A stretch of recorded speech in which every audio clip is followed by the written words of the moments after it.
महसूस किया कि एक गैर मामूली सुकून वहां छाया हुआ है, जैसे जन्नत की खुशबू वहां महक रही हो। सब एक तरफ खड़े होकर रो रहे थे। उन्होंने कहा, आज जमीन से सबसे ज्यादा रहमदिल इंसान रुखसत हो गए, हम कैसे सिर्फ उनकी याद में जी सकेंगे। फिर हजरत अब्बू बकर रज़ियल्लाहु अन्हु ने रसूलुल्लाह के चेहरा मुबारक से कपड़ा हटाया और उनके चेहरे पर बोसा दिया। रोते हुए कहने लगे, ऐ अल्लाह के रसूल, मेरे माँ बाप आप पर कुर्बान हो। आपकी जिंदगी की तरह आपकी वफात भी पाकीज़ा है। अल्लाह की कसम, आप पर दोबारा कभी मौत नहीं आएगी और अब कभी झूठ आपको छू भी नहीं सकेगा। इसके बाद हजरत अब्बू बकर रज़ियल्लाहु अन्हु घर से बाहर निकलकर लोगों की तरफ मुतवज्जे हुए। उन्होंने देखा कि हजरत उमर रज़ियल्लाहु अन्हु शदीद सदमे में हैं, परेशानी में हाथ पांव मार रहे हैं। तब हजरत अब्बू बकर रज़ियल्लाहु अन्हु नरमी से बोले, ऐ उमर, खुद पर काबू रखो, सब्र करो। ऐ उमर, याद रखो, हर जानदार को मौत का मजा चखना है।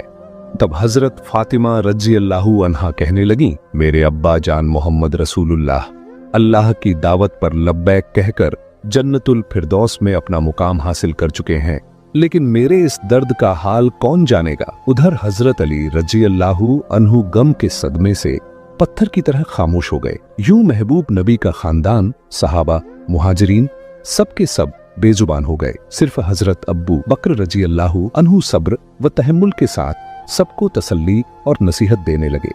रसूलुल्लाह का पाकीज़ा जिस्म जमीन पर मौजूद ही था कि खिलाफत के इंतखाब का फैसला किया गया कि अब मुसलमानों का खलीफा कौन होगा। इस बारे में रसूलुल्लाह ने कोई सरेह तौर पर हुक्म नहीं फरमाया था, ताकि उम्मत में इख्तिलाफ या फितना न हो। इसलिए चंद दाना और समझदार सहाबा जमा होकर मुसलमानों के खलीफा के इंतखाब का फैसला करने लगे। लेकिन जैसे ही गुफ्तगू शुरू हुई, अंसार और मुहाजिरीन के दरमियान राय के इख्तिलाफात पैदा हो गए और खिलाफत का दावा होने लगा। ज्यादा इख्तिलाफ न बढ़े, इसलिए हजरत उमर रज़ियल्लाहु अन्हु आगे बढ़े और फरमाया, मुसलमानों के खलीफा हजरत अब्बू बकर रज़ियल्लाहु अन्हु ही होंगे, वही हमारे रहनुमा हैं।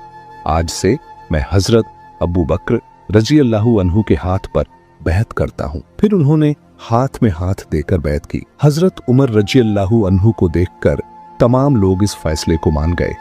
उसके बाद हजरत मोहम्मद सल्लल्लाहु अलैहि वसल्लम की तजहीज व तकफ़ीन की तैयारी शुरू हुई। सबसे पहले रसूलुल्लाह के जिस्म ए मुबारक को घर के अंदर गुस्ल देने का इंतजाम किया गया। गुस्ल देने के लिए सब सहाबा आगे बढ़े। वो सब कहने लगे, अल्लाह की कसम, हमने महसूस किया कि नबी के जिस्म मुबारक से खुशबू फैल रही थी। हम जन्नत की खुशबू महसूस कर रहे थे। सबकी